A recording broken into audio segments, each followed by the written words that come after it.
Let me ask you this question once again. What if the next DLC characters for Smash would be all from Nintendo? This is the second part in the series where we look at video game characters from pre-existing franchises in Smash. We will inspect them in order of appearance and decide which character should be coming to Smash if that series would be picked for a new DLC character. And is that something that's very likely? Again, no. But it's a fun way to discuss which characters we want to see, so be sure to leave in the comments which characters you want to Smash from the franchises that I will go over today. Last week we looked at Super Mario, Donkey Kong, Zelda, Metroid and Yoshi. But this time around we're looking at the next 5 franchises in Smash. And that means that we're not leaving Super Smash Bros. 64 just yet, as that game had exactly 10 game franchises in it. So for today we'll be picking from the following universes: Kirby, Star Fox, Pokemon, FZero and Earthbound. Which characters from those series would be the best for Smash? I will pick one for each of them. Oh, and once again, assist trophies, spirits, Mii costumes, it doesn't matter. It just has to be the best pick for that franchise. So just go with your dream wish, no matter how crazy. Let's not wait any longer and begin with the most suitable character from Kirby. Kirby, the one survivor from World of Light. The only godlike thing that is capable of such feature. And of course, he had 2 friends join him since Brawl, which were Meta Knight and King Dedede. But Kirby has a lot more friends than that. I mean, just look at Star Allies. There is a pretty big list of all the friends and dream friends that can be added to your team. So which one would be the best for Smash?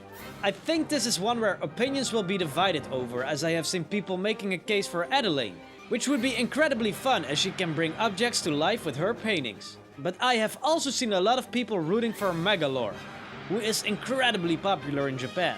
But the one that is the fan favorite and the one that also would be my pick is Bandana Waddle Dee. He is just like any regular Waddle Dee, only he has a bandana and a spear. Now people mention that the character might be too simple for Smash, but ever since Piranha Plant got in, that argument doesn't stand anymore. You could give him different elemental attacks from Kirby's Star Allies, for instance, to mix up his moveset. As one of Kirby's best friends, it would be a great addition to Smash. I mean, he has been with Kirby since Superstar, so that must count for something. And in the latest Kirby game, Super Kirby Clash, he is still there to explain all the things that you need to know. He is also the only playable fighter from Kirby's Return to Dreamland that isn't playable in Smash. So now would be the perfect time to make his way to the fighter stage. Well, we have a frog in the game, so what about a toad? Well, you guessed it, I'm talking about Slippy, Fox's childhood friend. Star Fox's team consists out of 4 characters: Fox, Falco, Slippy and Peppy. Fox and Falco both are in Smash of course, and Peppy is, I don't know, old? I just believe Slippy would be the better choice for this fighting game. And I mean, look at him! You can see how excited he is for getting a chance in Smash. He isn't as good as a physical fighter as the rest of them, which is proven often in the Star Fox series. So that would significantly change his moveset compared to the other Star Fox guys. He is mostly known as the mechanic of the crew, so to give him a gadget-based moveset would be perfect in my opinion. It would be nice to mix it up, because the other Star Fox guys have all a similar fighting style. He has also invented a lot of vehicles, so to put him in a tank of some sorts would also be a great option. Just like Bowser Jr. Falco only had a small part in Star Fox Adventures, and Peppy was retired in Star Fox Assault. And where was Slippy in those games? Right there, with Fox, helping him out wherever he can.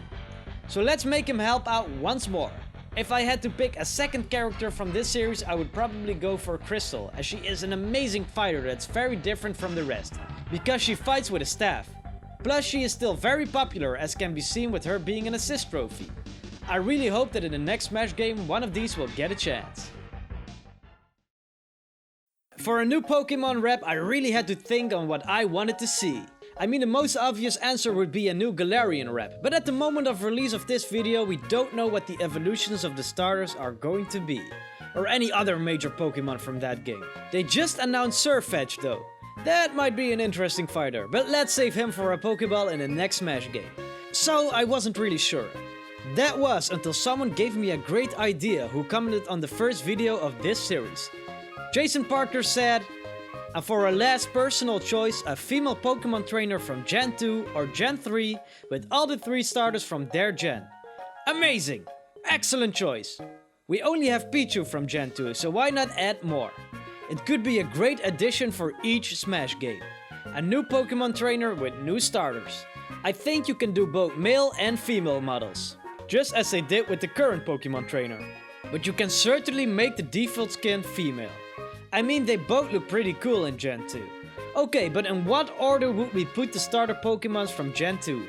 I think we should mix it up when it comes to type, so we don't have the first one water, the second type grass and the third one fire again. So the best choice would then be Chikorita, Quilava and Feraligatr. It might be better to do Cyndaquil and Bayleaf, but then we have both grass types as the second evolution again. So that wouldn't mix things up enough. And I just really love Feraligatr, so I'm not swapping him. And of course, we don't have any Gen 3 Pokemon in Smash yet. And I do really love the Gen 3 starters. But I think this would be a great concept for every new Smash game. Make it a standard edition. Start with Gen 2, then Gen 3, and so on. There are always other cool Pokemon that still could be added to the game that aren't starters.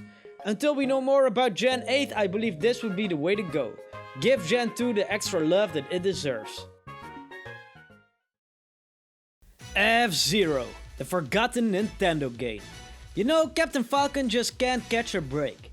There has been no F-Zero game since 2004, and while the Cap is in here since the original game, no new fighters from his series have made his way to the roster. Well, it's about time that we changed that. But then who would we pick? F-Zero has an extensive list with many interesting figures. Samurai Goro, Captain's bulky rival. Or what about the extremely evil Black Shadow? Or this guy, Mr. Ed, or Ed. But why not keep it classic? Let's pick one of the 4 original pilots. And the most interesting one in my opinion would be Pico. Once again because of his unique appearance and very different build to Captain Falcon. Pico is a turtle-like creature who is a very capable fighter. He is ex-military and also a hitman, so he is absolutely a force to be reckoned with. Just look at this and tell me that it wouldn't be an awesome dude for Smash.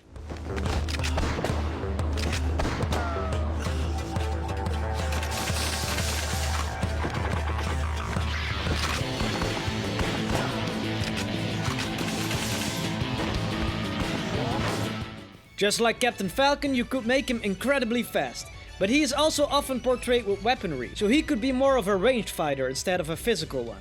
And just look at him. He also can't contain his excitement for getting in Smash. I understand Pico is an underdog and not really that famous as a character, but I always like the more obscure and crazy figures. And let me tell ya, Pico most certainly is crazy. I'm going to bathe the circuit in blood.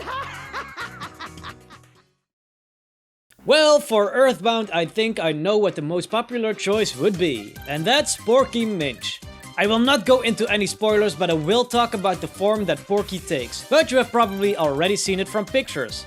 Plus, you could also see it in Super Smash Bros. Brawl in the Subspace Emissary. Porky, or Pokey as it was mistranslated in Earthbound, is Naz's neighbor, and a bit of a cowardly one. But they have been lifelong friends as they live next to each other. Unfortunately, things didn't go so well for Porky eventually, and by the end he isn't the same guy anymore, and changes. After that he will look something like this, which would also be the perfect form for him in Smash, a Spider Mech. That would be so weird and different. How great would it be to get an Earthbound enemy in there? And I know I said not to pay attention to spirits and assist trophies and all that, but there is one strange thing in Smash that I do want to mention. Porky has been a huge part of Mother 2 and 3, but he isn't represented in Smash. He was a boss enemy in the Subspace Emissary, but he doesn't have a spirit in Smash Ultimate, which all the other bosses do have. There is his capsule of course, but it's weird that they wouldn't include him, as he was so important for the series. Personally, I don't believe in the spirit theory, where spirits can't become new playable fighters, but this is pretty remarkable. He might even get in as a boss enemy later, but that's just something to think about. What I also see a lot of people talk about is Ninten, the protagonist from Earthbound Beginnings, who of course looks a lot like Ness, but has some other shirt colors. It also makes him the only protagonist from Earthbound that's not playable in Smash yet. By changing some of his attacks, he could even be an echo for Ness. I know their attacks don't perfectly match, but hey, with just a few small tweaks, it could be a great option. But that's just the opinion of one guy, so I really want to know. From the series that I just mentioned, who do you want to see? Do you agree with me, or do you have some other crazy wishes for those particular franchises? Let me know in the comments. And this is only the second part of the series. Next time we will go into Melee to discover more characters from other franchises. So be sure to subscribe to the channel so you won't miss out, because we're slowly moving into more obscure categories. Also, click that bell so you're the first to know when the episode releases. Thank you so much!